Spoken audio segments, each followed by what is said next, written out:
Bonjour!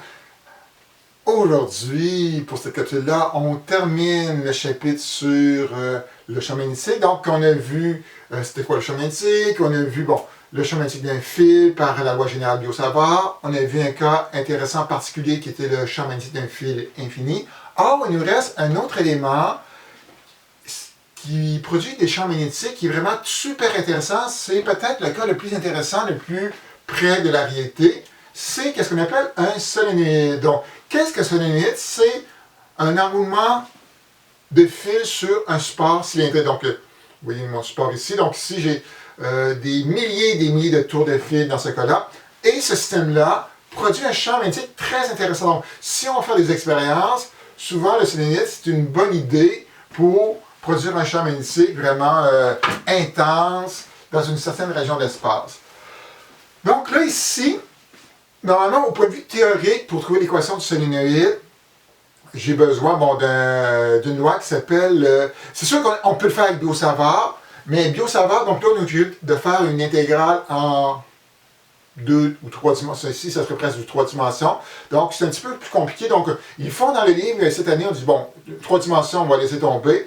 Il y a le théorème d'Ampère qui permet de trouver relativement facilement, mais on va y aller de façon qualitative dans ce cas-là. Donc, on va essayer d'expliquer les propriétés générales, donc avant d'aller vers les équations, les propriétés générales de solénoïde. Donc, un solénoïde, c'est un enroulement d'un fil. Donc ici, je vais essayer, donc comme c'est difficile de dessiner quelque chose en 3D, donc c'est sûr qu'ici, je pourrais dessiner mon fil comme ceci, juste une boucle tout simplement. Or ici, pour éviter les problèmes de 3D difficiles à dessiner, je vais dessiner mon fil, donc la boucle ici. Je vais supposer que j'ai un courant qui sort comme ceci, qui tourne comme ceci, qui rentre ici, un X qui rentre comme ceci. C'est plus facile pour mes doigts, donc ça rentre, ça tourne, ça ressort ici comme ceci, donc ce serait mon courant ici, et ça continue comme ça. Donc, je dessine ma boucle ici, mon cercle, en fait, donc comme ceci, je coupe en deux, et je le mets comme ceci, face à vous. Juste pour que ça soit plus clair et central. Donc, nous, on a vu, dès qu'on a un courant dans un fil, le courant tourne autour du fil. Donc ici, je vais prendre un crayon de couleur. Si je dessinais les lignes de champ pour la partie du bas, donc on a un courant qui sort de la page, comme ceci. Donc si je mets mes doigts, pouce qui sort, tourne ici. Donc on aurait des lignes de champ qui vont tourner comme ceci dans ce sens-là. Je vais prendre un autre crayon. Si je fais celui du haut, donc là ici c'est un courant qui rentre comme ceci, comme ça tourne comme ceci. Oh, je vais remettre mon X. Donc on trouve des lignes de champ magnétique qui tournent comme ceci. Donc qu'est-ce qui arrive? Donc les champs magnétiques se superposent. Donc si je dessinais d'autres cercles, donc je pourrais m'apercevoir qu'entre les deux fils, donc c'est-à-dire que dans le centre ici, les deux champs magnétiques s'additionneraient pour donner un champ magnétique plus grand, plus intense qui est vers la droite. Mais si je prenais mon sac en verre et je l'agrandissais, donc avoir un grand sac en verre ici, comme ceci, comme ça. Et là, mon sac en verre, le champ magnétique, là ici, est-ce que j'ai fait une gaffe ici? Ça tourne. Ok, c'est comme ceci. Donc, c'est juste ici que ma gaffe était faite. Donc, comme ça. Ok, c'est ça, c'est mon vecteur ici rouge qui n'était pas bien dessiné. Donc, lui, j'ai dit, ok, juste comme ceci, et comme ça. Donc, si je prenais lui, je l'agrandissais, je pourrais voir si, dès que je tourne à l'extérieur, lui avait un champ magnétique qui allait vers la droite, lui a un champ magnétique vers la gauche. Donc, les champs magnétiques auraient tendance à s'annuler ou à être moins forts. Donc, un vers la droite, donc lui serait peut-être plus grand que lui. Les champs magnétiques deviendraient à l'extérieur très faibles, plus faibles, et à l'intérieur deviendraient plus forts, parce que j'aurais deux vecteurs qui s'attirent dans le même sens. Ici, j'ai deux vecteurs de sens opposé. Donc, pour montrer à quoi ressemble l'allure du champ magnétique dans un solénoïde, je vais présenter différentes images qui construisent le solénoïde. Donc, première image, c'est juste la boucle. Donc ici, j'ai une boucle dessinée en 3D. Et là, on dessine les lignes de champ. Donc là, ils n'ont pas juste dessiné, c'est pas les lignes de chaque fil individuellement, ce serait la somme des deux fils ensemble. Donc, on voit que la somme des deux fils donne, à l'intérieur, on voit qu'il y a des lignes de champ qui sont assez prononcées, presque unidirectionnelles, et à l'extérieur, donc là, je pointe n'importe où, on voit que le champ devient plus faible parce que les lignes de champ sont plus éloignées les unes des autres. Deuxième image, on rajoute une deuxième boucle. Donc, chaque boucle produit un champ magnétique. On additionne les champs magnétiques ensemble. Et quand on additionne les champs magnétiques, ça donne cette structure-là. Donc, on voit ici, à l'intérieur, le champ intérieur entre les deux fils, dans le trou du fil, donc, est assez fort, presque horizontal, puis à l'extérieur, c'est un petit peu faible. Là, après ça, troisième image, on rajoute des spires supplémentaires. Donc, en rajoutant des spires supplémentaires, on voit vraiment au centre, ça commence à devenir très intense. À l'extérieur, par rapport au centre, c'est vraiment dilué. Puis là, on voit ici autour du fil, là, je passe à côté parce que mon image passe par-dessus mon doigt certainement. On voit, les petits ronds qui apparaissent, donc il reste quand même ça ici. Les petits effets autour des fils. Et si on met des fils, donc un solénoïde, normalement, c'est des spires jointives, donc des spires qui se touchent les unes aux autres. Donc, si on fait toucher nos spires ici, à quoi va ressembler le champ magnétique de solénoïde? Ça va ressembler à ça. Donc, un champ vraiment super intense à l'intérieur. À l'extérieur, c'est presque zéro. Et on a quelque chose de particulier. Ça ressemble étrangement à un aimant. Donc, on va pouvoir associer un pôle nord et un pôle sud à un solénoïde. Et dernière image que je vais vous proposer, c'est sûr que là, présentement, toutes les images étaient des dessins, donc on peut dessiner n'importe quoi, on peut dire, bon, ça représente la théorie. Voici une expérience réelle. Donc, on a pris, c'est comme une spirale de cahier, qu'on a mis sur une feuille de papier et on fait passer un courant. Et si on met de la limaille de fer, on peut voir dans ce schéma-là que la limaille de fer au centre s'enligne pour faire quelque chose, donc faire une structure. Et à l'extérieur, la limaille de fer semble être très très peu affectée. Donc, on vient de voir comment ça se produit, comment le champ magnétique était généré par un enroulement de fil qu'on appelle un solénoïde. Donc, avant d'aller vers la mathématique du phénomène, donc on va juste énumérer les caractéristiques du solénoïde. Donc, je vais peut-être représenter l'image, je ne sais pas laquelle, là, il faut que je décide laquelle. Je vais avec celle, avec la limaille de fer. Donc, avec la limaille de fer, qu'est-ce qu'on voit? Donc, première chose, on voit que les lignes à l'intérieur du solénoïde sont vraiment, la limaille de fer a l'air vraiment, vraiment très, très condensée. Donc, il y a vraiment une structure qui apparaît. Donc, les caractéristiques, donc, on va commencer à l'intérieur. Qu'est-ce qu'il y a de particulier à l'intérieur du solénoïde? Premièrement, B sera intense. Donc, à l'intérieur d'un solénoïde, le champ magnétique sera toujours intense à l'intérieur.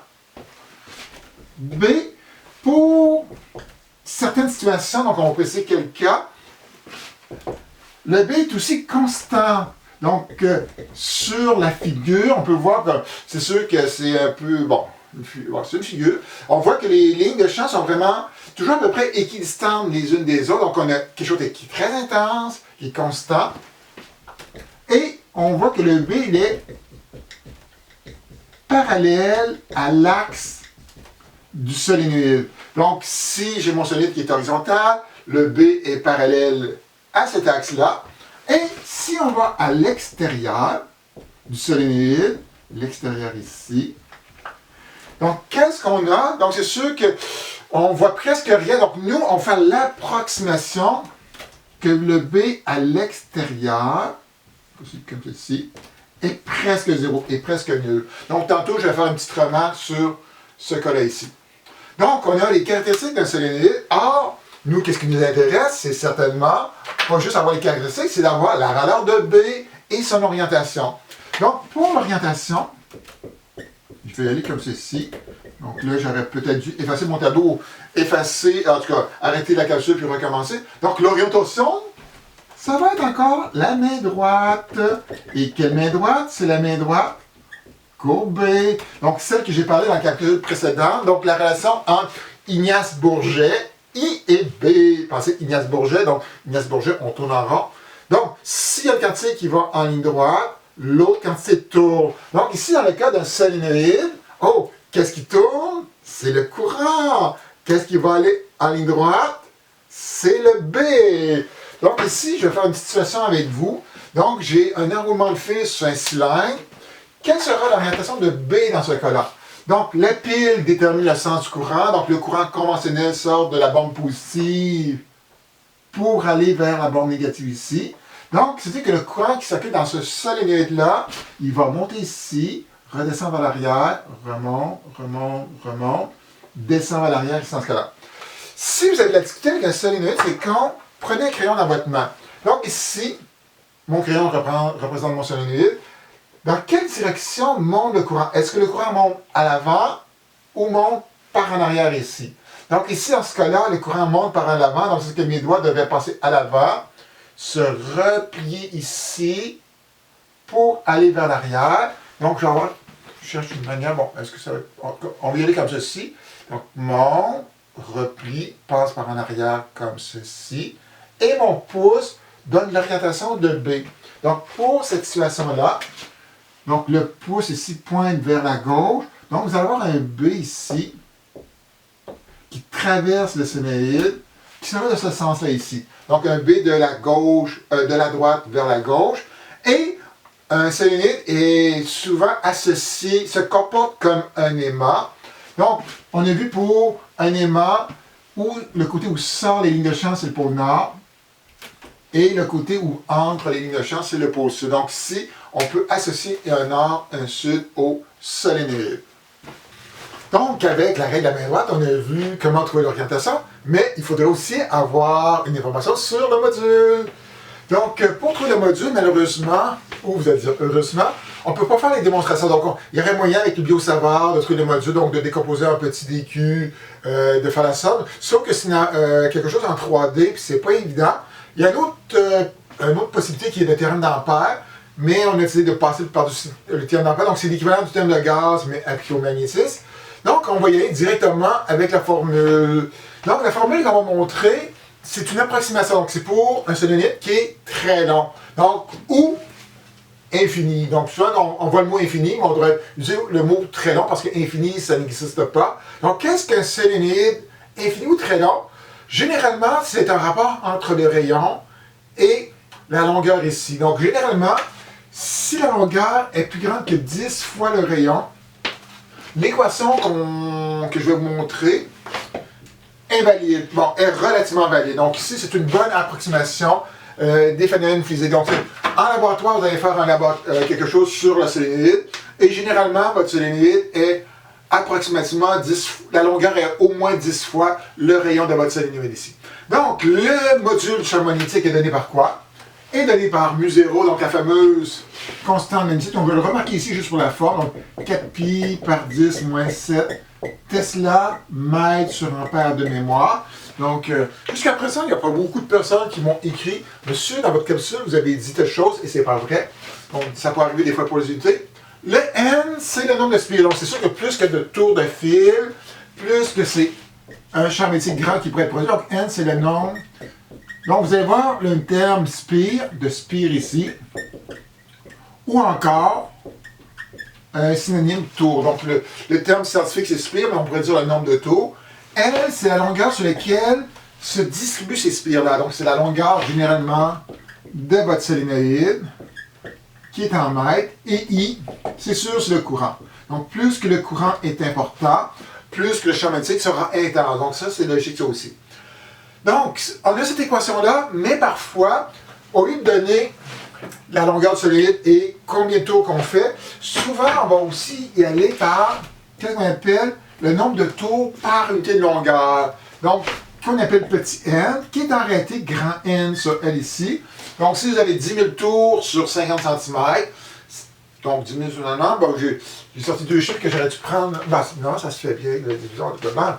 On va laisser tomber. Donc, ça nous donne ce qu'on appelle le nombre de tours par unité de longueur. Et faire attention quand vous faites ça, soyez sûr que le nombre de spires ou de tours, c'est un nombre de spires par mètre, et non un nombre de spires par centimètre. Donc, si c'est par centimètre, il faudrait convertir vos centimètres en mètres par la suite.